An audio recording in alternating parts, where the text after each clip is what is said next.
I wonder if you could two questions. I'll just ask the first one first, Brad, if you can hold on for me. What went through your mind when you heard about Stephen Gilmore testing positive, and how have you been just trying to process that?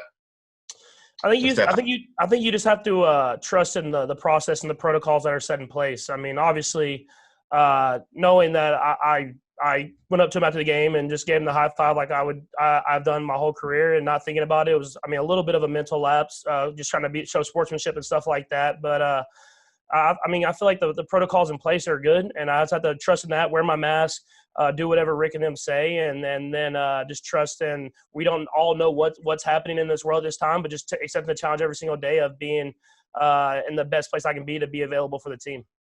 And then the other part, Patrick, this is kind of personal, but I think it's pertinent. I mean, with you guys announcing that Brittany's pregnant, and then with Jordan last week and this, what kind of discussions do you have about that, or how do you process that aspect of all this?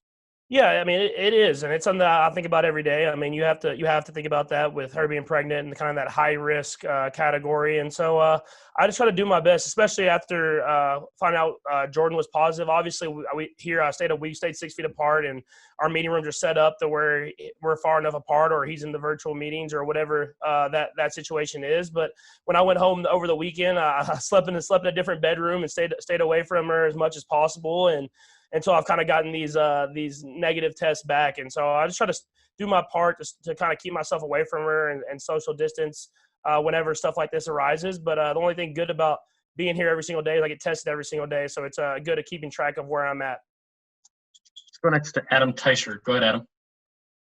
Hey, Patrick, you touched on this a minute ago, but I wanted to go back to it. You know, you were around Jordan Ta'amu, I'm sure, in the days before he tested positive, and then obviously there was the Gilmore thing. So what's your level of concern right now that you have or will soon get the virus, not just yourself, but the other quarterbacks, the rest of your teammates, your coaches, everybody else?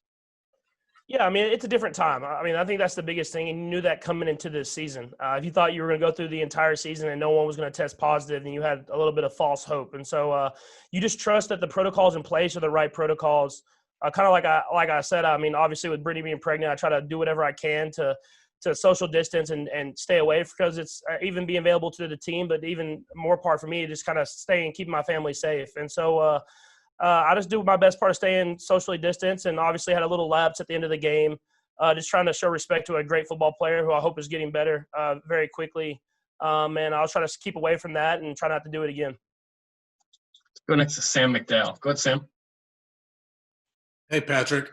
Certainly understand that you're so used to doing something like that with Stephon Gilmore after the game. I'm just wondering, does the NFL contact you after they see a video like that? Do you hear from the NFL or the Players Association that they kind of remind you not to do that? The NFL talked to our team. I think talked to Rick, and they are in constant communication with Rick, the NFL and the NFLPA, and they do a great job of that. And Rick reminded guys after the game, and he also reminded guys today in our meetings of kind of the protocols and the different stuff that we have to do in the building and during the games. And so I think as long as we listen to those protocols, we can keep from hopefully having any outbreaks or anything like that, and keep it to an isolated incident, and hopefully be able to go out there and play the sport that we love every single day.